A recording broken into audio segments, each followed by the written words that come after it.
Hey guys, it's History Man over here, also known as Troy, and today I got a good news series for you guys. This is called History by Newspapers, in which, what this is, it's about, I'm going to read, I have a bunch of old newspapers that I've collected over the years, and I'm going to read them. And I'm going to read some of the articles of the front papers of these newspapers, and not just that, sports, recipes, even I might say some advertisements of the time, and just get you a feel of what people thought at that time. So that's why I'm making a series called this, and get a good insight of what people thought of what's going on at the time.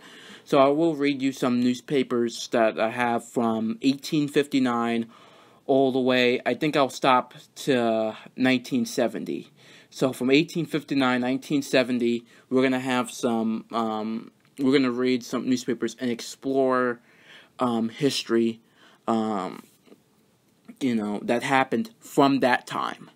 So I hope you guys enjoy, and I'm going to go on and read some articles to you guys. The New London Day, New London, Connecticut, Tuesday afternoon, March 24th, 1925. The weather forecast for Washington, March 24th. Forecast for southern New England, fair and warmer tonight. Wednesday, unsettled, warmer in southern and eastern portion, fresh east shifting to the south winds. Slight improvement in Morse condition, New York, March 24th. Slight improvement in the condition of Charles W. Morse, 69-year-old financier and ship operator, who is suffering from paralysis of the right side, was reported today by his physician, Dr. Henry James. New naval policy is endorsed by Coolidge. Washington, March 24th. President Coolidge has suggested to Secretary Kellogg that certain definite preliminary steps to be taken forward, laying the groundwork for new naval limitation conference. The work, as the president sees it, divides itself into two phrases. The first being determination of the technical aspects of naval limitation that remain to be concluded. The second of the sounding out informally of the sentiment of the other powers as the desirability of calling a new conference. Brothers overpower sheriff and escape. Salisbury, Maryland, March 24th, seizing a pistol from a deputy sheriff who, with another officer, was taking them to the Baltimore jail in an automobile. Andrew and Luther Brevins brothers shot and beat both officers and wrecked the car and escaped in a swamp near Newark earlier today. The officers, William W. Purnell, Chief of Police of Snow Hill, and J. W. Davis, Deputy Sheriff of Worcester County, were rushed to a hospital here, and David's wound may be proved fatal. Posses are searching the swamp, known as Cropper Neck. The prisoners were handcuffed. The Bevins brothers had been held in the Baltimore jail awaiting trial for arson. They were brought to Snow Hill yesterday, only to find that the court had adjourned until Friday. Fearing for the safety of the prisoners, the officers were returning to Baltimore when they were attacked. The brothers were captured in the swamp 3 months ago. Mrs. Denistone given $25,000 verdict by jury, money to repay loans. Jury finds that Colonel Denistone did make a verbal agreement as assist his former wife. Case has aroused intense interest. Ex-wife said Denistone encouraged her in improper alliance to further his own ambitions. London, March 24th.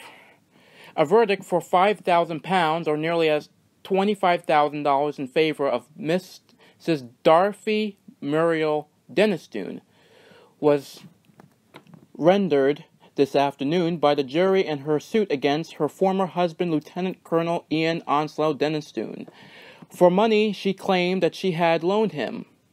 The jury found out that Colonel Denistone did make a verbal agreement to assist in his former wife's support from time to time, but did not make the agreement and set forth in Denistone's claim.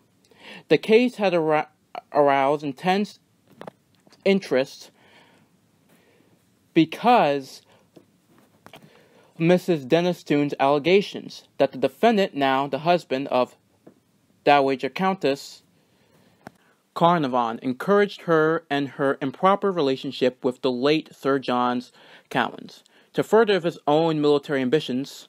A prominent that the marriage of Colonel Dennistroom to Lady Carnarvon was binding. It was one of the most important points in Justice McCarty's summing up to the jury.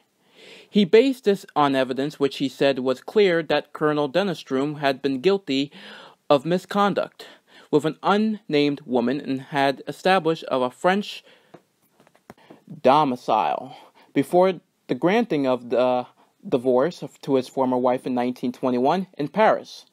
Judge McCarty again dealt with the alleged agreement on the part of Colonel Darmstrom to provide for his ex-wife's future, and he pointed out that if Mrs. Darmstrom's story was correct, Colonel Darmstrom knew she intended to marry the Spaniard Poland, with whom the testimony in the case had connected her, and that the defiant had agreed to support her, even though she might become the wife or mistress of another man. The judge also pointed out that one of the most important questions was whether, in case there had been an agreement for support, if there was any consideration of other than a courtress or an affectionated desire by the defendant to help his former wife if he could, which is not blinding in a British court. Chicago, March 24th. Southern Illinois and Indiana and other states in the path of last Wednesday's tornado, humid with industry today as the work of rebuilding and restoration progressed. Warm, sunny weather prevailed in most of the Striction territory as carpenters piled hammer and saw on hundreds of new swellings, and relief workers continued to aid thousands of injured and homeless. Danger of epidemics was lessened today as sanitary measures were advanced. Water supplies in affected communities were watched, and supply of diphtheria antitoxin was rushed to Carbondale, the relief center. Doctors reported the weather had decreased fear of unintended outbreak of this case. The drive for relief funds continued with totals increasing hourly. Chicago expects to raise its quota of $500,000 within 48 hours. Another $500,000 was provided when the Illinois legislature passed an emergency relief bill. From Washington, it announced that the Chamber of Commerce of the United States and the Red Cross had arranged for commercial organizations to turn over the red cost of all relief contributions. With virtually of all of the dead buried, J.V. Slatton, Secretary of the National Funeral Directors Association, said that a registration of graves had been carried out with such care that the location of each grave is on record. Pending rebuilding of factories, relief workers were centering efforts on obtaining employment for workers, who were the greatest sufferers. Appeals were made to the state to start road construction in the Illinois areas to provide temporary employment. With 3 additional deaths at Griffin, Indiana, the number of fatalities in 5 states was increased to 823. But this figure did not include a score of persons believed to have been incarcerated at Murfreesboro. The Red Cross announced that 2,939 persons were injured, and property loss was estimated in the neighborhood of $20 million. Devlin will take the seat in case he is elected. Belfast, March 24th. About 80 candidates are standing for the 52 seats in Ulster Parliament for which nominations are being made today. There are 43 Unionist candidates, about a dozen Nationalists, and about 9 Republicans. John Devlin, a Nationalist leader, has issued a manifesto supporting the decision of the Nationalists to enter the Parliament, and says that he will himself take a seat if elected, abandoning his, sorry guys, I don't know that word, it's really faded, sadly, so I can't read it, but of the last 4 years. Jack Dempsey and manager suspended. New York, March 24th. The New York State Athletic Commission today placed heavyweight champion Jack Dempsey and his manager Jack Carnes on an eligible list in the state for failure to reply satisfactorily to the commission's ultimatum that Dempsey accept a challenge from Harry Wills. Fairley and Whittaker judges at New Haven, Hartford, March 24th. The governor's nomination of Eugene F. Farley and Sheridan Whittaker to be judges at New Haven's were confirmed by the Senate today. Sinclair loses oil concession, Moscow, March 24th. The concession of the island of Sakhalin, granted the Sinclair oil interest by the Soviet authorities, was today annulled by the Soviet court, which has been hearing the government's annulment plea.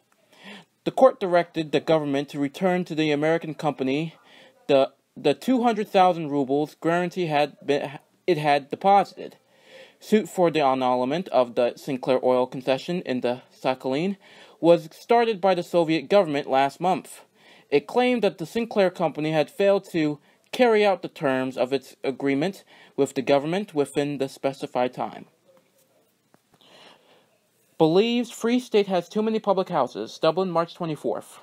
There are 13,000 premises licensed to sell intoxicants in the Free State, according to the written statement given by the Minister of Justice O'Higgins to the Liquor Commission, appointed by the Free State government to establish whatever the number of liquor licenses in excess of requirements. The minister points out that this total of 13,000 provides a public house for every 230 persons in the Free State, whereas the proportion in England is 1 to 400, in Scotland and 1 to 695.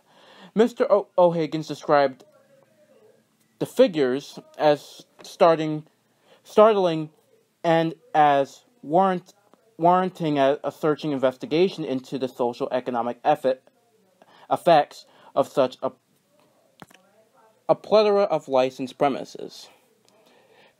Craig and de Valera unopposed, Belfast, March 24th. Sir James Craig of the Ulster Premier and Eamon de Valera, the Republican leader, were returned unopposed for County Down in the nominations today of candidates for the 52 vacant seats in the Ulster Parliament. Newport City Hall burned. 1 man dead, lost in what may have been an incendiary fire, tops $200,000. Newport, Rhode Island, March 24th. 1 member of the Newport Fire Department lost his life today in a fire which caused damage to the City Hall building, estimated at more than $200,000. John Royman, a call fireman, is dying in the hospital from injuries sustained when a part of the roof fell on him. Captain John Mallory was killed by falling down a flight of stairs when dazed by smoke.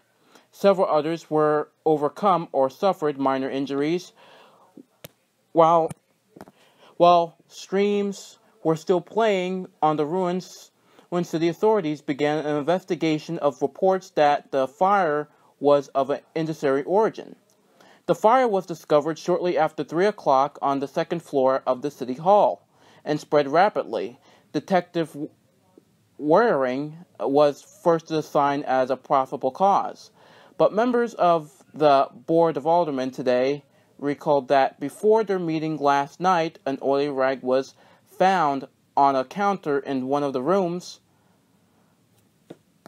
of the building.